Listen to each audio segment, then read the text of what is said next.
Hey guys, happy Wednesday. So today we're gonna keep going with what we've been doing.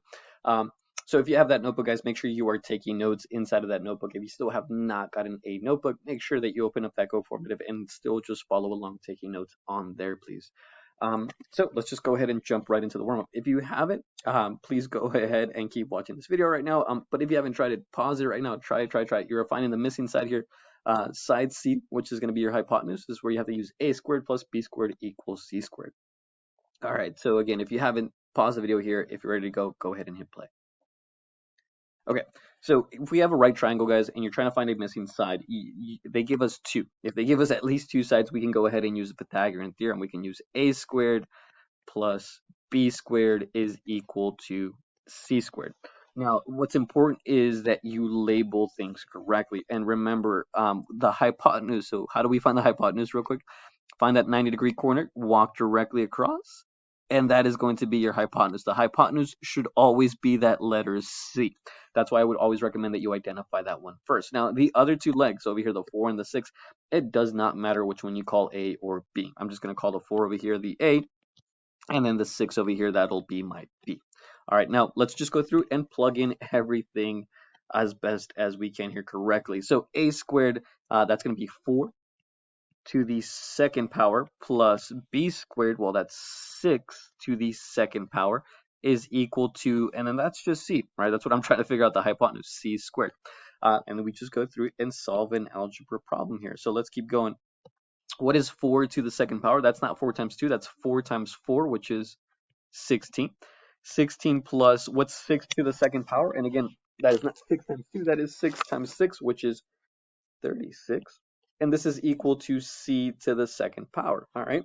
Well, let's go ahead and add. Let's go ahead and add 16 plus 36. That's going to go ahead and give me 52. 52 is equal to c squared. Now, please, you're not done. You're not quite done. You're not quite done. We still have this 2 we got to get rid of. The way you get rid of it is by taking the square root of both sides. The square root and the power of 2 cancel each other out. That way, you're just left with c is equal to, and I don't think square root of 52, I don't think there's a nice square root of 52.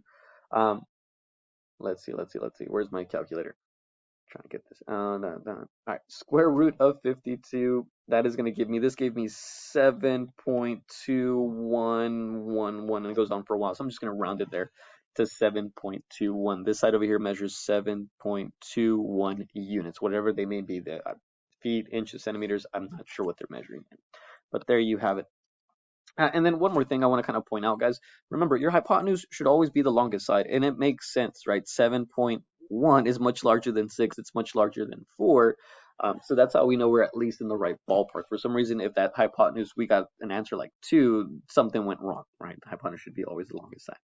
Okay, so today, guys, we're still going to be dealing with trigonometric ratios. All you're doing, guys, is you're setting up the problems. Eventually, we're going to use trigonometry to find missing sides and missing angles, all right? So again, this entire week is just simply dedicating to being able to set up your problem. Real quick again, what is trigonometry in case you missed it yesterday? Trigonometry, guys, it's just a branch of mathematics that studies the relationships between the lengths and the angles of a triangle. Now there is, whoops, go back. There is something important when it comes to labeling here. So if we have a right triangle, we do want to make sure that we identify these three things. What's your hypotenuse? What's your opposite side? What's your adjacent? And how do we do that? It all depends on something called your reference angle. That little symbol that you see down there, it's pronounced theta. All right, and it goes like this. It's like a little circle with a little squiggly going through it. That is what we call your reference angle. That's basically kind of where you're standing in the picture, right? Imagine if I put you in this triangle room and I placed you in that corner, right? So that's kind of what you want to imagine as your theta. That is where we are standing. And again, it's just a variable. Think of it as a variable and think of it like the letter X that we use more frequently. But theta is usually used for angles instead of the letter X. Okay, so how do we identify these three signs? And it's very, very important that you guys need to learn how to identify those. All right, so that's kind of step number 1. So let me show you. So once you know where you're standing, or once you know where that reference angle is or goes, so here's my reference angle, I always like to find the opposite side first. So how do you find the opposite? You immediately walk, once you have that reference angle, you immediately walk across the room till you hit the opposite wall. That's what we're going to label as our opposite. That's always the first one that I personally like to identify. The next one is the hypotenuse. How do you find your hypotenuse? Find that perfect 90-degree corner and then walk across that one till you hit the wall. That is what you're going to label your hypotenuse. The last one remaining is what we call your adjacent. The adjacent side, guys, is the side, other than the hypotenuse, it's the side that is touching that reference angle. Okay, and that's why I always kind of like to leave the adjacent side for the end, because it can be a little bit tricky identifying that one. Okay, now that reference angle, it will make a big difference depending on how the triangle is rotated, flipped, or if that reference angle was maybe over here, right? So let me show you guys a couple more situations. Again, the importance of that reference angle. This is kind of like the first hurdle that you have to get through, that you have to understand. If you get this, great, fantastic, fantastic. We can move on to the next step. So here I have a bunch of right triangles, and I gave you your theta. I gave you your reference angle. I placed you inside of this triangle. You just have to label what's what. So for the first one here, we have that reference angle, and what we're gonna do here is we're gonna walk across to find the opposite. So again, I'm walking. I'm gonna label that as my opposite, and I abbreviated OPP for short. So again, that is your opposite wall. That is the opposite, what we consider your opposite side. That's the one that I personally like to find first. The next one that I like to find is the hypotenuse. So find that perfect corner, walk directly across that one till you hit the wall. That is your hypotenuse. This is your hype. I abbreviated just hype. And then, of course, the last one, guys, that is our adjacent, this bottom side down here. Whoa, that is my adjacent side. It's the one that touches the reference angle other than the hypotenuse. Okay. Now, notice, if your reference angle is somewhere else, or the triangle's flipped around, things are going to change. So again, make sure you guys are comfortable identifying the opposite, the hypotenuse, and the adjacent. So for the next one, all right, I realize that I'm standing here in this corner, right? Here's my theta, here's my reference angle. This is where we're standing in the situation. I'm gonna immediately walk across till I hit the opposite wall, and we're gonna label that as opposite. Find that perfect 90-degree corner so that we can identify our hypotenuse. If we walk directly across that one, there it is. That is our hypotenuse. And then, of course, the remaining side here, this is your adjacent. All right, one last time. Let's try this one last time. If you want to pause the video and try it on your own, go for it. All right, but here's your solution. So here's my reference angle. So let me find the opposite side first. Walk across till I hit the opposite wall. There we have it. That's the opposite wall. Let's go ahead and identify the hypotenuse. Find that perfect 90-degree corner. Walk across that one. That is your hypotenuse. And then, of course, the last one over here is our adjacent. I'm going to try to squeeze that in there. But there you have it, guys. Again, this is the first hurdle. Can you identify what's your opposite side, what's your hypotenuse, what's your adjacent? This labeling part is I think it's kind of the most important, because if you cannot label, you cannot identify, you're not going to be able to set up the problems here in the next step. Okay. And again, if you have any questions, guys, about this, labeling opposite, hypotenuse, adjacent, feel free to email me. You can always also YouTube it. There's a ton of videos that come up with more information on this. All right, so we have something called SOHCAHTOA. SOHCAHTOA, it's just a way to remember that this isn't really like, it's not a function, it's not a formula, it's not, no. It's what we call a mnemonic device. SOHCAHTOA. It's just a way to remember your trig functions, right? These are your trig functions of your sine, cosine, and tangent. You want to think of these as like your little formulas. These are what we call your functions, your trigonometric functions.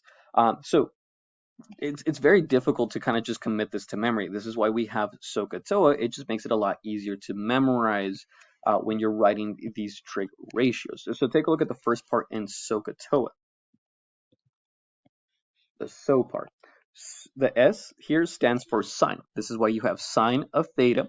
And then the following two letters, it's O and H. So that's what's that's telling me is that it's going to be your opposite side over your hypotenuse. When we go to write that ratio, that fraction there, we're going to be writing whatever the opposite number is over whatever the hypotenuse number is. And if we go on to the next one, the K part in SOHCAHTOA, right? The C part here, that's just to remind you that you're using cosine of theta. And then the letter A and H. Well, if you go over here, we see that A is our adjacent over H, which is our hypotenuse. And again, it's just a way to remember. What we're going to do is if they ever ask us for cosine, we would put the adjacent number over the hypotenuse number, right? That would be the fraction that we want to give. All right, and then of course we have the TOA part in SOHCAHTOA. So TOA, again, T is just reminding you that you're using tangent, and then the O and the A, TOA. So the O comes first. That means it's going to be the opposite value first over the adjacent, or the A value, the adjacent side.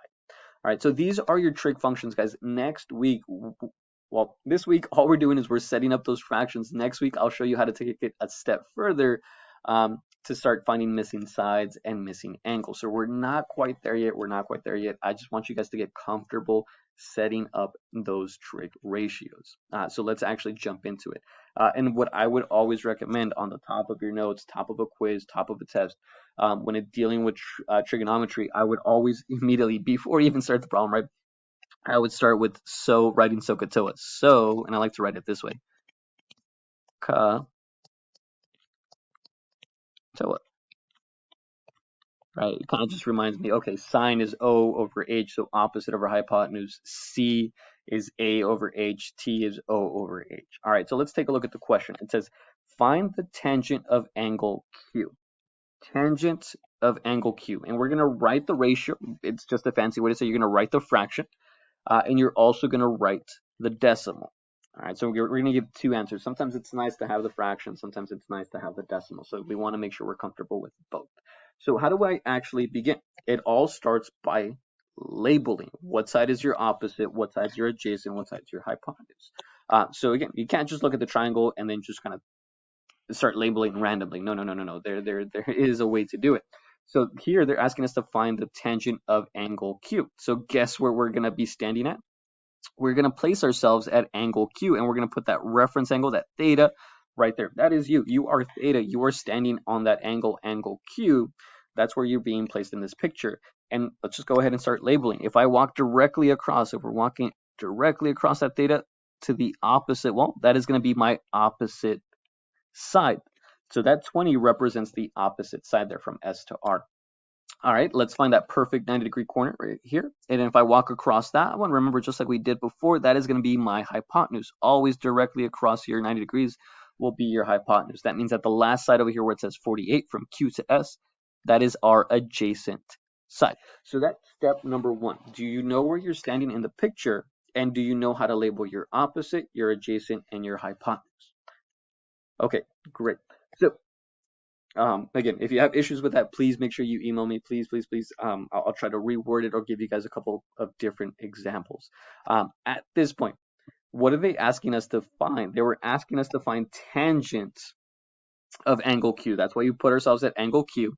Now what we have to do is actually write the ratio for tangent of angle Q. So again, take a look at SOHCAHTOA up above. We're not using the SO part. We're not using the KA part. We're going to be using the tangent part, the TOA part. And again, the TOA part, that is just to remind you that, hey, tangent, this is the little formula, the trig function, tangent of theta, tangent of whatever angle we were at, is equal to your O, which is abbreviation for opposite, over, A, which is our adjacent side. That's just kind of, think of it like your little formula. It's what we call your trig function. All right, all you have to do now is plug in the information from where we labeled over here. All right, let's see if we can correctly plug in. So we're going to rewrite this as tangent of theta. Oh, sorry, excuse me, not theta anymore. Excuse me. Where were you actually standing? We actually know the angle, right? Take a look at theta. Where was I being placed? At angle Q. So we're going to say tangent of Q, right? Just to tell our audience where we were standing. Tangent of Q is equal to, well, what's our opposite? Take a look at the picture. When we labeled it, we labeled over here, this is our opposite. That's 20. So we're going to put 20 over, what is our adjacent? Well, adjacent over here is 48. So this is going to be 20 over 48. Okay, so that right there, guys, that's as crazy as I want you guys to take it. I know it says simplify. It says write the ratio as a fraction in reduced form.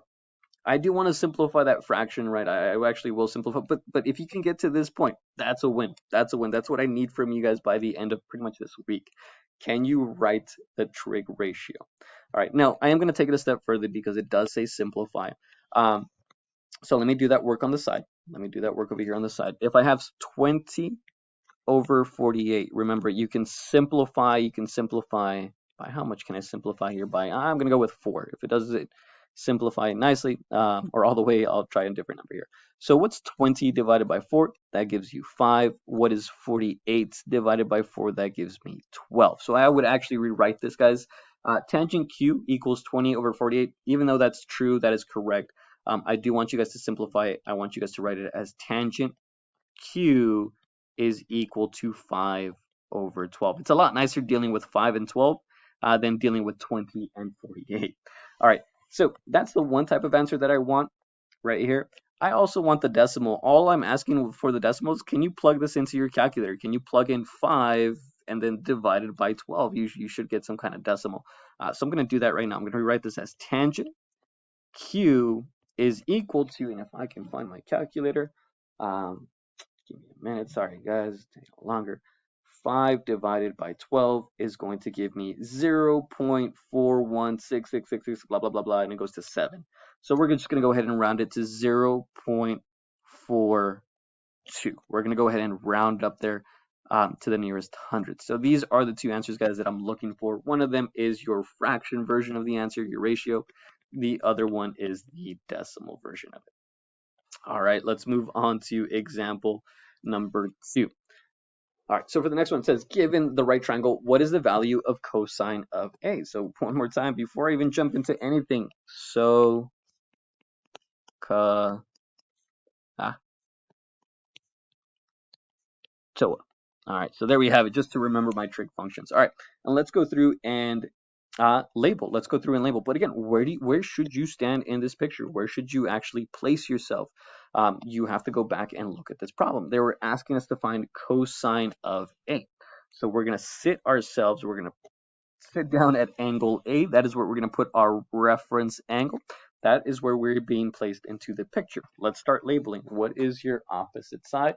What is your adjacent? What is your hypotenuse? All right, so let's actually start labeling. Sorry, I had technical difficulties, so there might have been a glitch here in the video. So if again, there's our reference angle at angle A, and let's go through and start labeling. So let's walk directly across our reference angle to the opposite side. So that 15 there is going to represent our opposite. If I have to use opposite, I'll be using 15. Let's go ahead and find that 90-degree corner so that we can walk across it and find our hypotenuse. If I need the hypotenuse, I'll be using the number 17. And then that last one down here from A to C, that is what we call your adjacent side. All right, that's step number 1. Can you place yourself into the picture? And can you identify what's your opposite, what's your hypotenuse, what is your adjacent? All right, great. Now that we have that, they were asking us for cosine of A. And again, SOHCAHTOA, that's just a way to remember that trig function. What is cosine? What cosine? Was that opposite over adjacent? Was that adjacent over hypotenuse? What was it? Well, if we use SOHCAHTOA, again, we're not using the SO part. We're not using the TOA part. We're using the CA part in SOHCAHTOA. And again, that says C and then A and H. That's just to remind me that, hey, cosine of theta is equal to A, which is my adjacent, over my hypotenuse, or my H there. And again, all I'm asking you to do is, can you correctly substitute? Can you correctly plug in based on our picture? So we're going to rewrite this as cosine, and no longer of our theta. We actually know where we're standing here. We're standing at angle A, right? We were standing at angle A. So we're going to say cosine of A, angle A, is equal to, what is our adjacent? If I look at the picture, where's adjacent? Adjacent is 8 over the hypotenuse. If I go back and look at the picture where I labeled it, hypotenuse is 17. Yeah, we're not really going to use that 15 at all. We're not using the opposite side in this situation. So there you have it, guys. Cosine of A is equal to 8 over 17. And I don't think you can simplify this one. So I'm going to go ahead and just leave it like that. Cosine of A is equal to 8 over 17. That is the ratio as a fraction. Now, again, I do want this as a decimal as well, please. So we're going to write this as cosine of A is equal to, if you guys can divide 18 by 17, use your calculator, please. 8 divided by 7. Whoa. 8 divided by 17. Make sure you guys hit the right number, right buttons. I accidentally did not. It's going to give me 0.4705, blah, blah, blah. We're going to truncate it to the nearest hundredths. So there we have it, guys. That is hard. Those are our two answers. All right, those are our two answers. And again, like I said, you're not solving anything yet. Eventually, we will be finding these missing angles. We'll be finding missing sides. But again, that's a little later on next week. This is just your initial setup. All right. Example 3. Find tangent of r. Same thing. Tangent of r. Tangent of r. So let me write so ka toa. Again, I always do this at the very top of my assignments if I ever had one. Even when I'm creating the answer keys, I write that again just to make sure that I'm using the right trig functions, right? Imagine if you don't write this down, like, oh, if I have to use tangent, well, tangent, is that opposite over hypotenuse? Is it adjacent over hypotenuse? This is why we have SOHCAHTOA. It's just a way to remember what goes where, which trig function is which. Okay, so for this one, they are asking us to find tangent of r. So if we look at our picture over here, I'm going to go ahead and put myself at angle r. So I find angle r. That is my reference angle. This is where I'm sitting. I'm going to pop a squat right there. I am not moving. That is where I want to sit. Now let's go ahead and label our opposite, our hypotenuse, and our adjacent. So let's immediately walk across this room till I hit the opposite wall. That 12 there is representing my opposite side. Let's find that 90-degree corner so we can quickly walk across that one and find our hypotenuse. Remember, always across your 90-degree corner, that will always be your hypotenuse, and in this case, it's 13. That means that the number 5 from S to R, that is our adjacent side. All right, that's step number 1. Can you put yourself into that picture? Can you put that reference angle and then label your opposite, hypotenuse, and adjacent? All right. Now they're asking us again to find tangent. So I will not be using the so in SOHCAHTOA. I'm not using the ka in SOHCAHTOA. I'm using the toa part.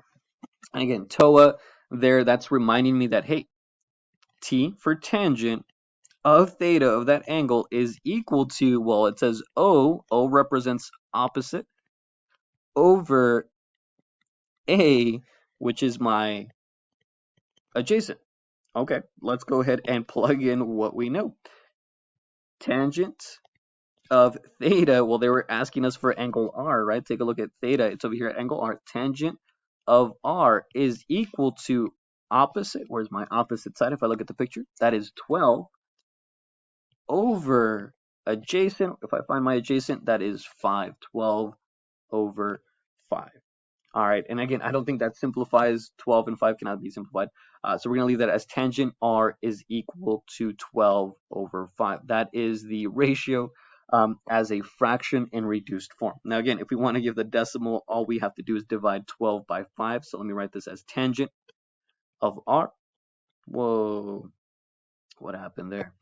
Tangent of r is equal to, and if I divide 12 by 5, where's my calculator? Sorry guys, 12 divided by 5 is equal to 2.4. All right, and that is it. That is the decimal version of my answer. All right, there's a decimal version of my answer. All right, let's try it. Oops. A couple more times here, guys. I have find sine of d. So again, what I would recommend, guys, is again, pause the video here. Try it out on your own. Try it out on your own. When you're ready to see the solution, go ahead and hit play. So, all right, here we go. So, toa. All right, they're asking me to find sine of d. So let me place myself at angle D. There's my reference angle, and let me start to label. Let me walk directly to the opposite wall.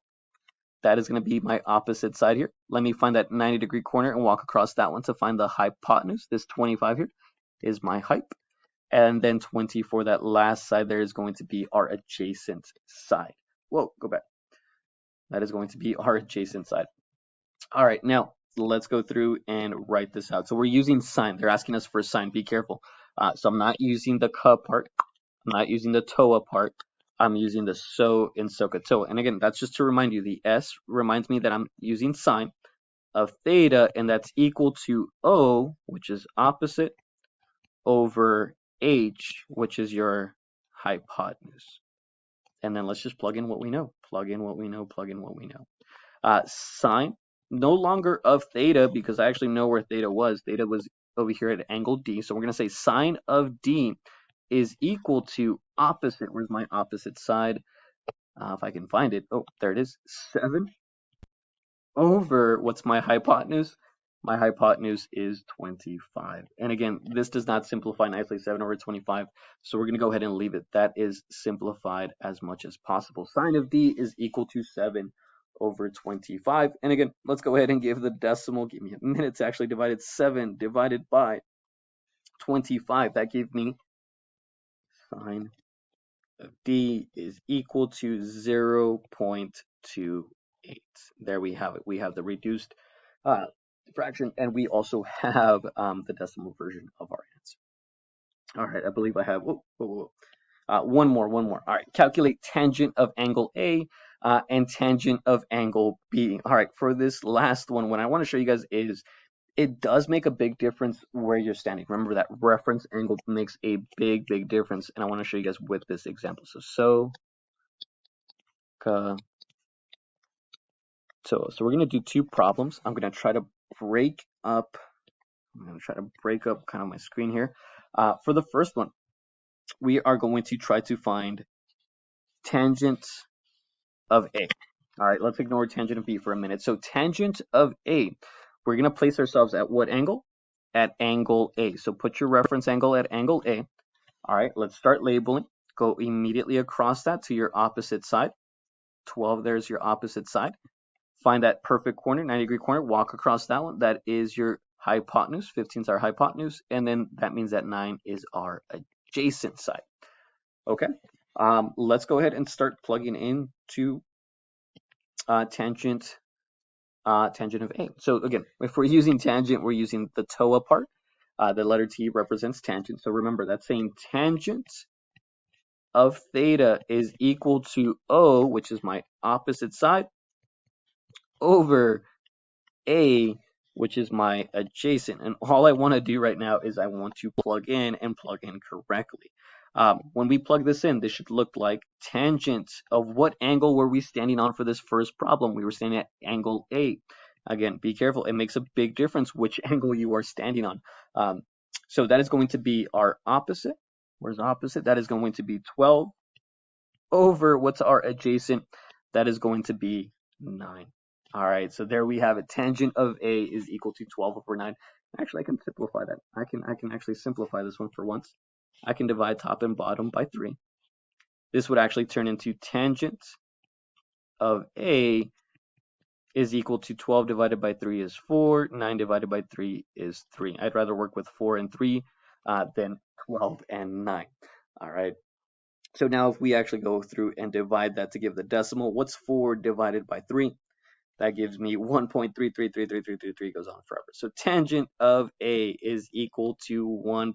We'll write it as 33. That's the decimal version of it. All right. So there we have tangent of A. Now notice the second part of this problem is asking us to find, let me see if I can find a different color. I'll use red. They're asking us now to find tangent of B. This is going to be different because we cannot use this picture anymore. We can't use the hypotenuse, the opposite, and the adjacent because it makes a big difference. Originally, I was standing at the letter A. Now they want us to stand at what letter? They want us to stand at angle B. So what you have to do is you are going to have to erase this, and you're going to have to go through and relabel. You cannot use those sides. So let's put our reference angle now at angle B. And immediately, let's start labeling this new picture. Even though it's the same picture, let's start labeling our sides here. So let's walk immediately across. And this is now going to be our opposite sides. If you remember before, I believe that 9 was our adjacent. Okay, so it makes a big difference from where you were standing. If I find that 90-degree corner, if I go across, 15, that is my hypotenuse. That one's still going to be my hypotenuse. But then now my 12 here from C to B, that is actually my adjacent. So please be careful. As soon as you move that reference angle, it is going to move your opposite and adjacent. So be careful. Let's just go ahead and now and plug in what we know. If we plug in, they're asking us for tangent of B. So let me write that. Tangent of theta is equal to, again, one more time, opposite over adjacent, just to kind of make sure we get in the habit of doing this. Tangent of theta is equal to opposite over adjacent. If we plug in everything we know, We're going to plug in tangent, no longer of theta. We're now at what angle? Angle B. Angle B. This is different. Tangent of B now is equal to your opposite, which was not, over adjacent, which was 12. And just like before, I can actually simplify this one as well. I can divide top and bottom by 3, top and bottom by 3. Tangent of B is equal to 9 divided by 3 is 3. 12 divided by 3 is 4. And there we have it, there we have it, there we have it. And if I take the decimal of that, if I divide 3 by 4, I believe I get 0.75. There you have it, guys. So again, that reference angle, guys, is very important. This was what I was trying to kind of focus on example 5. It makes a big difference where you are standing. It makes a big difference if you're standing at angle B versus if we were standing at angle A. Right? Take a look at those answers. They are different. They are different. So please be careful. If you're standing at a different angle, go ahead and think of it like resetting the problem. Okay. All right. Here is your class activity, guys. Go through. You have 4 problems. You are finding tangent, cosine, and sine. All right, for each one of these: sine, cosine, and tangent. 4 different problems, guys. Again, make sure this is done on a separate piece of paper because you will be turning it in. If once you finish, guys, please check your work with the sub. They should have the answer key. If everything's perfect, go ahead and put that in the inbox. Don't forget your name. Other than that, guys, have a great day. Take care. Adios.